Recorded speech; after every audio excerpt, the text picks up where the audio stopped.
Bismillahirrahmanirrahim. Assalamualaikum warahmatullahi wabarakatuh. Perkenalkan, nama saya adalah Wawde Yuvita Dewi dengan NIM F1G1190064. Baik, di sini saya akan menjelaskan mengenai materi-materi yang saya rangkum mulai dari pertemuan pertama hingga pertemuan ke-7. Jadi materi-materi tersebut saya rangkum dan saya jadikan dalam sebuah video presentasi. Adapun materi-materi tersebut, yang pertama yaitu pengertian soft computing, yang kedua ada fuzzy system, yang ketiga membahas neural network, yang keempat membahas mengenai simulasi algoritma dari soft computing.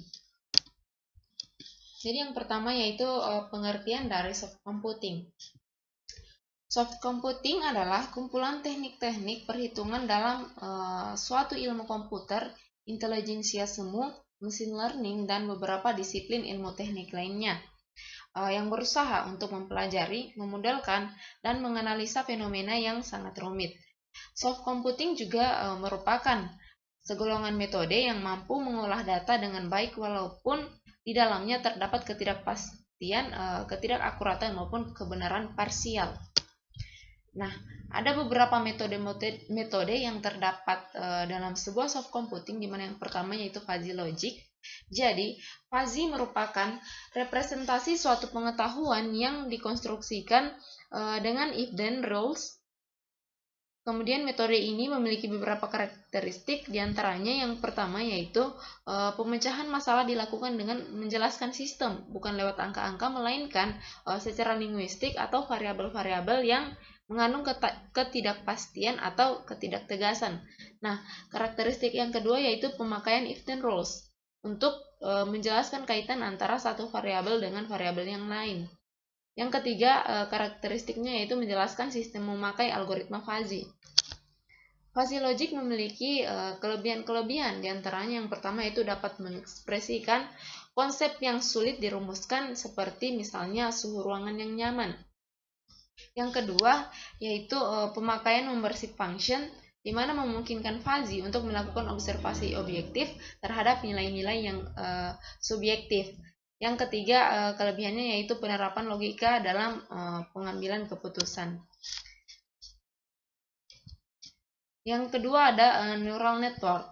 Jadi, neural network atau jaringan saraf tiruan menurut Haykin didefinisikan sebagai prosesor yang terdistribusi paralel, terbuat dari unit yang sederhana, dan memiliki kemampuan untuk menyimpan pengetahuan yang diperoleh secara eksperimental dan siap dipakai untuk untuk berbagai tujuan. Neural network ini meniru otak manusia dari sudut di mana yang pertama yaitu pengetahuan diperoleh oleh network dari lingkungan melalui suatu proses pembelajaran. Nah, yang kedua yaitu kekuatan koneksi antar unit yang disebut dengan synaptic way, di mana ini berfungsi untuk menyimpan pengetahuan yang telah diperoleh oleh jaringan tersebut. Nah, pada sebuah neural network dapat dianalisa dari dua sisi, yaitu yang pertama, bagaimana sih neuron-neuron tersebut dirangkaikan dalam suatu jaringan arsitektur. Nah, kemudian yang kedua, bagaimana jaringan tersebut dilatih agar memberikan output sesuai dengan yang dikehendaki atau algoritma pembelajaran. Nah, kemudian pada algoritma pembelajaran ini menentukan cara bagaimana nilai penguatan yang optimal diperoleh secara otomatis. Jadi berdasarkan arsitekturnya, neural network dapat dikategorikan antara lain single layer neural network, ada multi layer neural network, dan recurrent neural network serta dan sebagainya. Jadi berbagai algoritma pembelajaran antara lain Hipps law, delta rule, backpropagation algoritma, serta self-organizing Heather map, dan sebagainya. Pada neural network memiliki kelebihan-kelebihan sebagai berikut. Yang pertama yaitu dapat memecahkan problema non-linear yang umum dijumpai di beberapa aplikasi. Kemudian yang kedua, kemampuan memberikan jawaban terhadap pattern yang belum pernah dipelajari atau generalization. Kemudian kelebihan yang ketiga yaitu dapat secara otomatis mempelajari data numerik yang diajarkan pada jaringan tersebut. Nah, yang ketiga probabilistic reasoning atau PR dan genetic algorithm atau disingkat dengan GA. Jadi di sini reasoning berarti mengambil suatu keputusan atas suatu alasan atau sebab tertentu. Ada dua jenis reasoning, di mana diantaranya adalah logical reasoning dan probabilistic reasoning. Salah satu kelebihan dari probabilistic reasoning dibandingkan dengan logical reasoning terletak pada suatu kemampuan untuk mengambil keputusan yang rasional walaupun sebuah informasi yang diolah kurang lengkap atau mengandung unsur ketidakpastian. Kemudian termasuk dalam kategori PR antara lain teori chaos, belief network, genetic algoritma. Kemudian diskusi dalam permasalahan ini difokuskan pada salah satu metode dalam PR yaitu genetic algoritma. Ada beberapa kelebihan yang dimiliki oleh genetic algoritma, di mana yang pertama yaitu memiliki kemampuan untuk mencari nilai optimal secara paralel. Kemudian yang kedua, tidak memerlukan perhitungan matematika yang rumit seperti diferensial yang diperlukan oleh algoritma optimasi yang lain.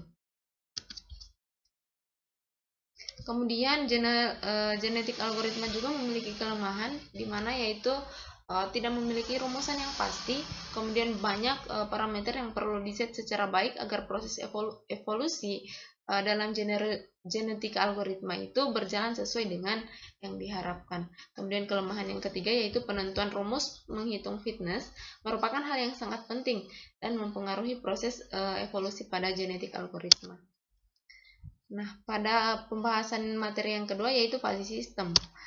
Jadi di sini logika fuzzy merupakan suatu logika yang memiliki nilai kekaburan atau kesamaran atau biasa disebut dengan fuzziness antara benar atau salah. Jadi logika fuzzy dapat digunakan dalam bidang teori kontrol, teori keputusan, dan beberapa bagian dalam sains manajemen. Logika fuzzy sendiri memiliki kelebihan dalam proses penalaran secara linguistik, sehingga dalam perancangannya tidak perlu lagi persamaan matematik dari objek yang dikendalikan. Ada beberapa contoh mengenai penerapan dari logika fuzzy, yaitu From-D yang merupakan aplikasi logika fuzzy dalam kehidupan sehari-hari yang diterapkan pada tahun 1990-an, di mana pembuatan mesin cuci dengan logika fuzzy di Jepang, yaitu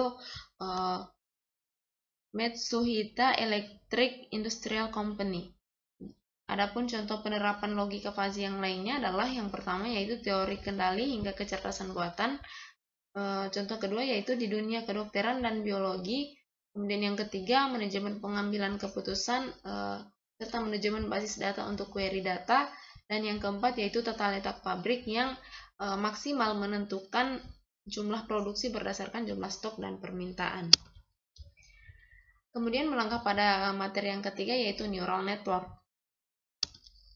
Jadi linear classifier neural network dan arsitektur paling sederhana yaitu single layer perceptron atau disingkat dengan LSP.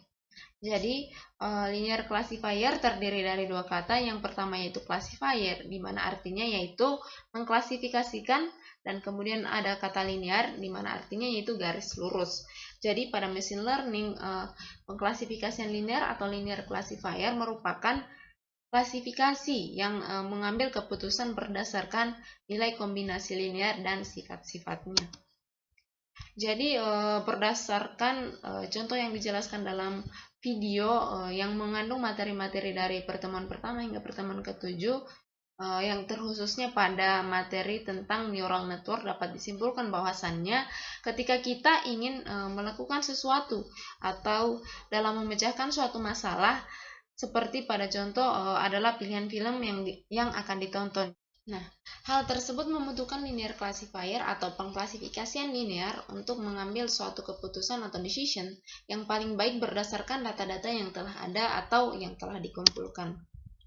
Nah, lagi-lagi berdasarkan pembahasan pada video yang mengandung materi neural network adalah mengenai jaringan saraf yang terhubung penuh sebagai pengklasifikasi nonlinear yang kuat, dimulai dari membahas transformasi fitur plus pengklasifikasi linear sebagai mekanisme untuk klasifikasi nonlinear, kemudian memperkenalkan jaringan saraf sebagai mekanisme untuk bersama-sama mempelajari transformasi fitur dan pengklasifikasian. Jadi pada pembahasan tersebut secara singkat membahas mengenai perbedaan antara neuron biologis dan buatan dengan melihat bagaimana sih jaringan saraf yang sepenuhnya terhubung melakukan klasifikasi nonlinear melalui ruang warping dan membahas properti aproksimasi universal untuk jaringan saraf. Nah, pengklasifikasi linear menimbulkan masalah optimasi cembung yang lebih dapat diterima untuk optimasi daripada masalah optimasi non-cembung yang diperlukan untuk mempelajari pengklasifikasi jaringan saraf. Adapun beberapa yang digunakan pada pembahasan mengenai pemecahan sebuah masalah yang digunakan pada neural network ini yaitu yang pertama model linear untuk menggambarkan masalah klasifikasi, kemudian fungsi Ruggie untuk mengekspresikan preferensi atas yang berbeda, pilihan bobot, kemudian ada gradien stokastik turun untuk meminimalkan kerugian dalam fungsi dan melatih model. Nah, yang keempat ada pembahasan mengenai simulasi algoritma yang diterapkan atau sebagai salah satu contoh yang saya ambil dalam pembahasan mengenai soft computing ini. Jadi di sini saya membahas mengenai algoritma genetika untuk optimasi fuzzy time series dalam memprediksi debit air. Nah, dengan jumlah kebutuhan air bersih masyarakat yang semakin meningkat, namun distribusi debit air yang rendah, konsep peramalan atau prediksi sangat diperlukan sebagai salah satu input dalam mengambil keputusan untuk peningkatan debit air yang akan didistribusikan. Jadi untuk menyelesaikan permasalahan tersebut pada pembahasan ini, maka digunakan metode fuzzy time series yang dioptimasi dengan algoritma genetika dalam memprediksi distribusi debit air. Algoritma genetika digunakan untuk mengoptimasi subinterval di fuzzy time series. Jadi berikut adalah langkah-langkah dalam melakukan peramalan dengan model fuzzy time series menurut Chen 1996. Yang pertama yaitu menentukan terlebih dahulu himpunan awal semesta atau disebut dengan universe of discourse. Dan yang kedua yaitu membagi subhimpunan semesta menjadi beberapa interval berdasarkan data distribusi debit air yang digunakan dengan mencari data maksimal dan data minimal dengan cara rumus sebagai berikut, di mana D1 ini adalah dan D2 merupakan nilai konstanta. Kemudian yang langkah yang ketiga menentukan linguistik variabel dan membersih function dengan menggunakan interval. Kemudian yang keempat melakukan proses falsifikasi dari data historis. Kemudian yang kelima menentukan nilai fuzzy logical relationship dari hasil falsifikasi. Kemudian melakukan fuzzy logical relationship group, di mana jika mempunyai anggota relasi yang sama maka akan dikelompokkan menjadi satu grup. Kemudian yang langkah selanjutnya yaitu melakukan proses inferensi dan difusifikasi. Nah, jadi di sini ada algoritma genetika. Pada algoritma genetika ini prosedur pencarian dilakukan berdasarkan seleksi alam atau proses evolusi. Prosedur pencarian algoritma genetika dilakukan sekaligus atas kromosom yang merupakan suatu solusi yang berbentuk simbol. Jadi siklus algoritma genetika terdiri dari beberapa proses. Jadi dapat dilihat sebagai berikut proses-proses dari siklus algoritma genetika tersebut. Yang pertama ada tahap inisialisasi. Jadi pada tahap ini, himpunan individu yang acak terdiri dari string kromosom akan ditempatkan pada penampungan dan menjadi populasi. Pada tahap ini juga akan menentukan ukuran dari populasi yang telah terbentuk. Kemudian yang kedua yaitu reproduksi. Jadi pada tahap ini yaitu terdiri dari dua jenis reproduksi, yaitu mutation dan crossover. Dalam tahap reproduksi ini akan menghasilkan keturunan yang berasal dari induk yang sudah terpilih dari tahap inisialisasi dan ditempatkan di offspring. Nah, yang ketiga ada tahap evaluasi. Jadi pada tahap ini individu dan keturunan yang telah dibuat akan dicari nilai fitnessnya untuk dilanjutkan ke tahap seleksi. Nah, yang keempat ada tahap seleksi, di mana tahap terakhir yang terdapat pada siklus algoritma genetika.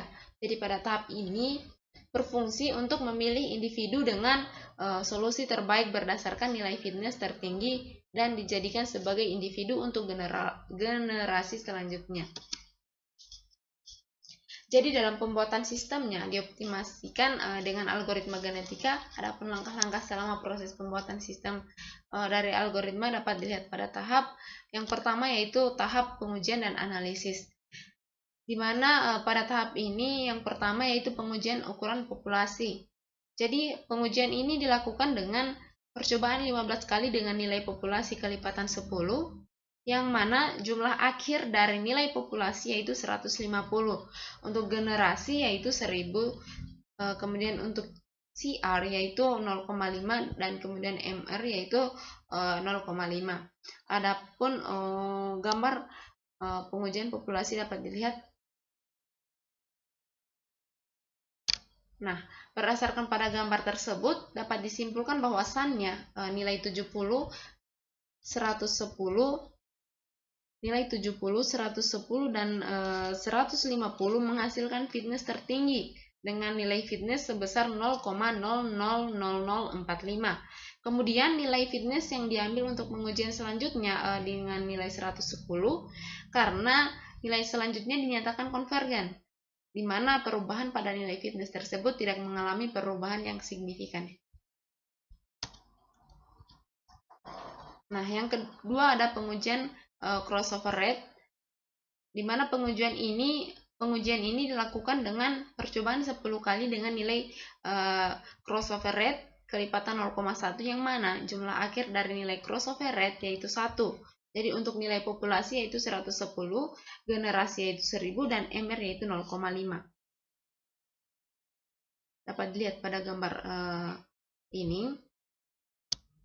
Nah, jadi pada berdasarkan gambar tersebut didapatkan nilai rata-rata fitness yang paling besar terjadi pada nilai 0,9 yang menghasilkan nilai fitness terbesar 0,000053. Jadi dapat dilihat. Nah, sedangkan pada nilai 0,1 yang menghasilkan nilai fitness sebesar 0,000029 dapat dikatakan rata-rata fitness yang paling kecil. Nah, ada pengujian, kemudian yang ketiga pengujian mutation rate, di mana pengujian ini dilakukan dengan percobaan 10 kali dengan nilai mutation rate kelipatan 0,1, yang mana jumlah akhir dari nilai mutation rate yaitu 1. Kemudian untuk nilai populasi yaitu 110, generasi yaitu 1000, dan CR yaitu 0,9. Nah, pada gambar ini dapat disimpulkan bahwasannya terdapat nilai rata-rata fitness yang paling besar terjadi pada pengujian mutation rate dengan nilai 0,5 yang menghasilkan nilai fitness sebesar 0,000055. Jadi bertentangan pada nilai ini yaitu 0,000055. Sedangkan pada nilai 0,9 yang menghasilkan nilai fitness sebesar 0,000049 dapat dikatakan rata-rata fitness yang paling kecil. Dapat dilihat pada gambar ini. Itu merupakan nilai fitness rata-rata paling terkecil berdasarkan grafik pada gambar ini. Selanjutnya pengujian jumlah generasi. Pada pengujian ini dilakukan dengan percobaan 10 kali, di mana untuk populasi itu 110, kemudian untuk CR yaitu 0,9, dan MR yaitu 0,5. Nah, pada gambar ini dapat disimpulkan bahwasannya rata-rata nilai fitness yang paling besar terjadi pada pengujian jumlah generasi dengan nilai 1750 yang menghasilkan nilai fitness sebesar 0,000054. Dapat dilihat pada grafik berikut. Nah, kemudian pada jumlah generasi dengan nilai 10 yang menghasilkan nilai fitness sebesar 0,000049 dapat dikatakan sebagai rata-rata fitness yang paling kecil.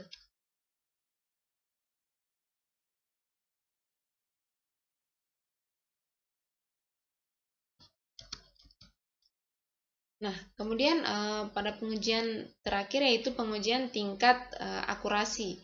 Jadi pengujian tingkat akurasi ini akan dijelaskan beberapa langkah untuk mendapatkan nilai presentasi error guna mengetahui seberapa akurat hasil yang didapatkan. Melalui pengujian ini menggunakan average forecasting error rate atau disingkat dengan AFER. Dapat dilihat pada tabel.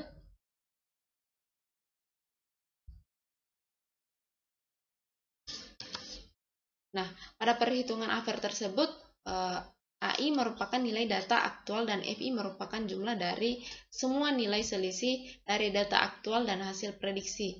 Adapun N merupakan banyaknya data yang digunakan pengujian. Kemudian nilai AFER adalah nilai yang menyatakan persentase selisih antara data prediksi dengan data asli. Nilai AFER dapat dikatakan baik jika nilai errornya semakin kecil, yaitu menurut Rahmadiani 2012. Dengan menggunakan error AFER ini bisa dikatakan mendekati kebenaran jika nilai error yang didapatkan mendekati 0%, meskipun jarang sekali ada kasus yang menghasilkan nilai benar-benar dapat 0% menurut Stephenson 2009. Jadi berdasarkan hasil pembahasan simulasi algoritma yang sudah dilakukan, dapat disimpulkan bahwasannya pengaruh perubahan terhadap nilai setiap parameter dapat mempengaruhi hasil kromosom terbaik. Pada penelitian ini, nilai parameter terbaik yang didapat adalah dengan nilai populasi 110, kemudian nilai CR 0,9 dan nilai MR 0,5 dan nilai jumlah generasi sama dengan 1750. Jadi pengujian tingkat akurasi yang dilakukan pada pembahasan ini menggunakan metode average forecasting error rate yang disingkat dengan AFER, di mana nilai sebesar 15,33% dengan data latih sebanyak 6 bulan dapat dikatakan nilai persentase tingkat error pada pengujian tersebut masih dikatakan belum terlalu optimal karena kurangnya pada data latih yang digunakan. Nah, itu saja yang dapat saya jelaskan pada materi video ini. Lebih dan kurangnya mohon dimaafkan. Wassalamualaikum warahmatullahi wabarakatuh.